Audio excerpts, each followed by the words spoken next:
Since their performance at the Montreal GP, Mercedes have finally gotten themselves the very much needed confidence boost that they were looking for since Bahrain this season. Even though there was a huge speculation on the internet that Mercedes are going to bring major updates at Barcelona, but as it seems according to recent reports that is not completely true, at least in the aero department, and there are not going to be any major overhauls for either of the two Brits. But that does not imply that there are not going to be any changes at all. In fact, the Silver Arrows are going to introduce some lighter parts into their machine in hopes of gaining a few fraction of seconds. The season kicked off to a usual flying start for Red Bull, with Max Verstappen cruising through in Bahrain and in Saudi Arabia. But as the season has progressed, the charm has faded away for Christian Horner and his men, and ever since 5th of May 2024 at Miami, the championship has sprung wide open, at least at the constructors' end, for three teams, that is Ferrari and McLaren as well. And after what happened at the last race at Montreal, it seems like we don't have three but four teams now in the race. The Circuit de Barcelona is one of the most pace-dependent tracks in the entire calendar, and that is one of the main reasons that it is often termed as being extremely boring. A major reason for that is that since the last two seasons,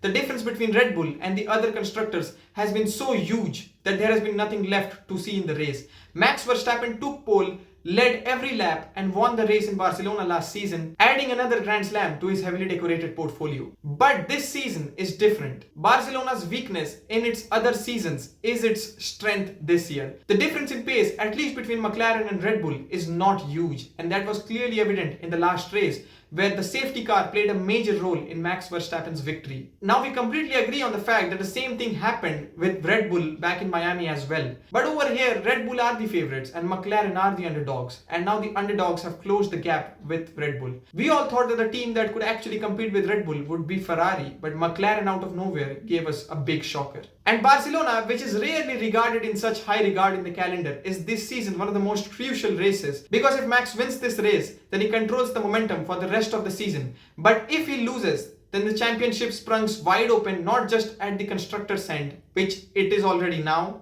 but at the driver's end as well, with drivers like Lando Norris and Charles Leclerc breathing right down the neck of the three-time world champion. And finally, here are my predictions for this week. According to me, Max Verstappen will win this weekend, with Charles Leclerc or Carlos Sainz coming second, and with the Mercedes driver coming third, and McLaren dropping the top 5 with the other Ferrari driver. Now I may be wrong, but I think that will be the case. And the constructor to come out with the maximum points this weekend, according to me, is going to be the Italian Tifosis themselves. And after the disastrous weekend they had at Montreal, it seems like they will definitely want to make a strong comeback, which they usually do. Please like and subscribe to my channel if you want to watch more detailed analysis like these. And with that, I will see you in a new video.